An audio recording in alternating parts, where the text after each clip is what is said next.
Okay, hello everybody. So I just happened to come across a video about struggles with credit cards, and you can see here I give up. So let's take a watch and see what's up. I'm feeling very beat down by life right now, and it's honestly part of my own stupidity. I did not realize back in 2024 we put my daughter's teeth procedure on the Care credit card, and I didn't even look at our statement because it was on the app. And so I just go in there to pay it. And today I just went in there to look at the balance, and it was up to 2,500 instead of 1,300 because the promotional deferred interest period had expired. So now they added $1,300 worth of interest. Every time I think I'm getting somewhere on this debt, something else just comes up, and it's Is it $1,300 worth of interest or $1,300 on the balance? I think those are two different things, but I might be misinterpreting. it's like impossible to even live anymore or to not have to put everything on the dang credit card because But isn't that what we do? We put everything on the dang credit card or the dang line of credit, which we'll do in a few minutes. So interesting. we live paycheck to paycheck anymore, and I'm so over it. You know what, though? I feel like she has a lot going on for herself. Kids, it says right here, farm mama, 466,000 likes, farm wife, girl mama, small biz owner. So, what's a crocheter? I don't know what that is, but I feel like she has a lot going on for her. Anyways, um, not making light of her situation, but um, what we normally do is we just kind of do the exact opposite what most people have been doing with their debts, which is putting our entire paycheck into credit cards, lines of credit, debts, right? So that's what we're going to do today, something called velocity banking. So, what is velocity banking? All it is a debt payoff strategy where you throw all of your money into debt using something called the line of credit. So, this is a situation that I did last time. So, I don't know how much she makes, but I have a feeling, or it's not $8,000 a month, right? Because she was making a big deal about 1,200, or no, what was it? An extra 13 or 1,200 for because of her daughter's, care. Oh, excuse me, I got something in my throat.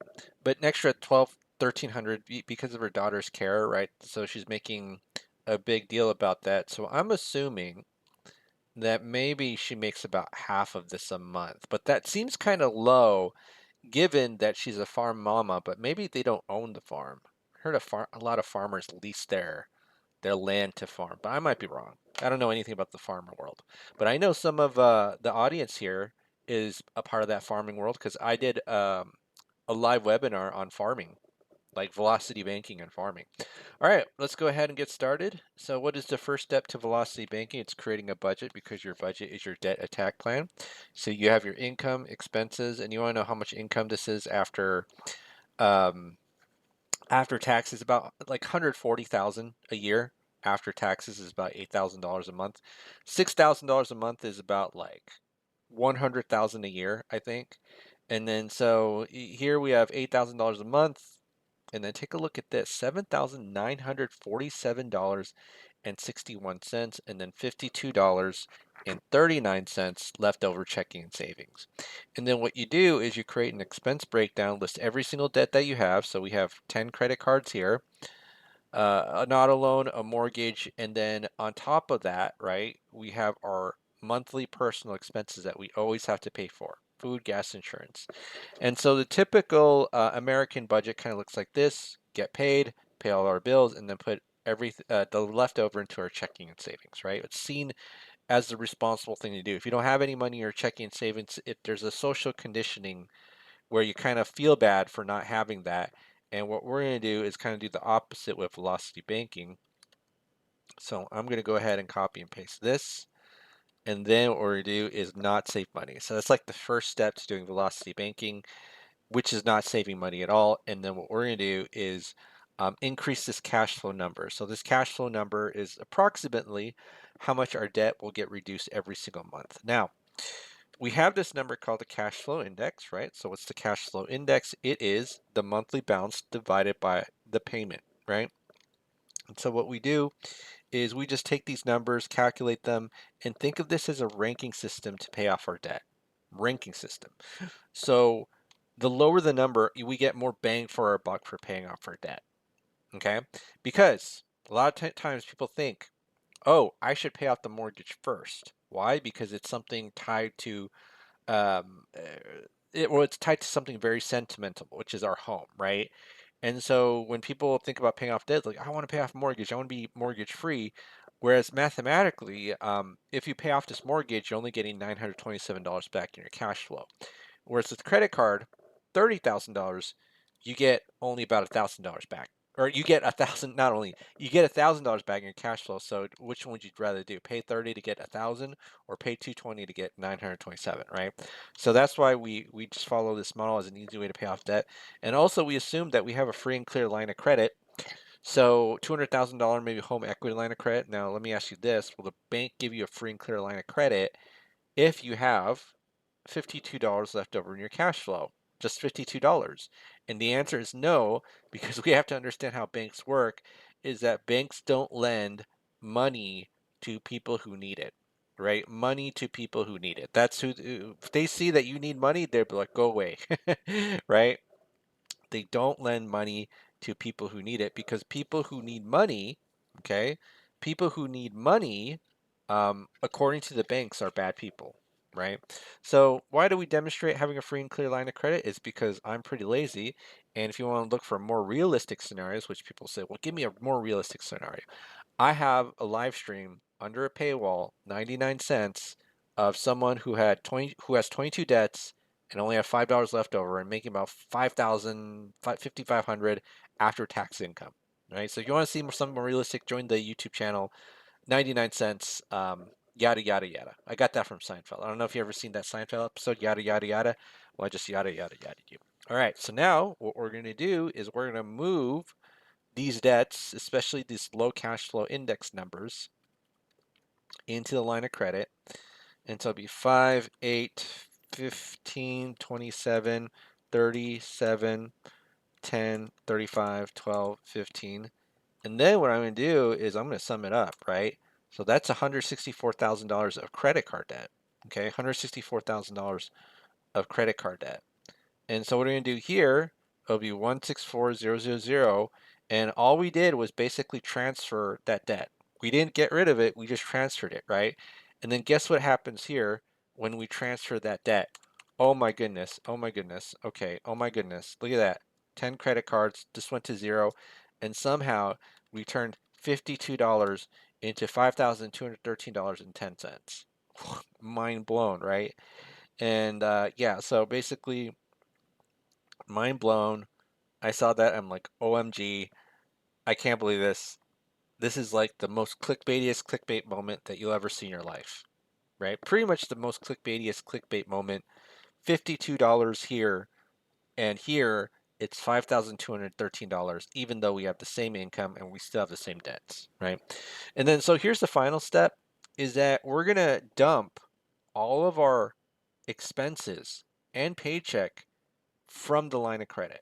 Or we're going to dump our paycheck into the line of credit and take our expenses out of line of credit. So you know how she's like, I don't want to put any more expense in line of credit. No, no, no. That's what we're going to keep doing. Put all our paycheck, take all our expenses, and then rinse and repeat over and over. And in fact, let me just listen to her one more time. So let's see what she says. Live anymore or to not have to put everything on the dang credit card. Yeah, let's put everything on the dang credit card. Okay. All right. So now go ahead and do this. And then what we're do is do this. G2 plus H2 minus, oopsie, screwed up on the formula. G2 plus H2 minus the cash flow. So what's the cash flow? The cash flow is 5213.10. So that'll be 5213.1.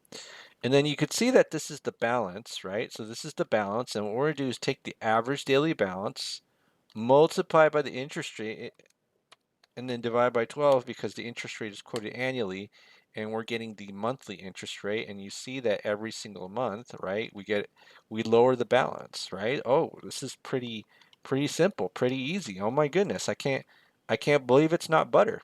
Okay, and then we see that bam, bam, bam, bam, bam. This is going to be 36 months, right? So 36 months.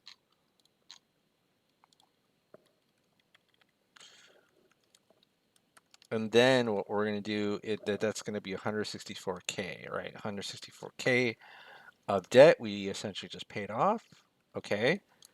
And then what we do is we have the auto loan and the mortgage. And I'm just going to go ahead right here and I'm going to put month 36 in this loan calculator, right? So if you want to know how this is calculated, basically there are mathematical or financial functions out there where if you have the balance, the original balance, the interest rate, and the term, it'll spit out the payment amount and you could get the current balance if you have the current month.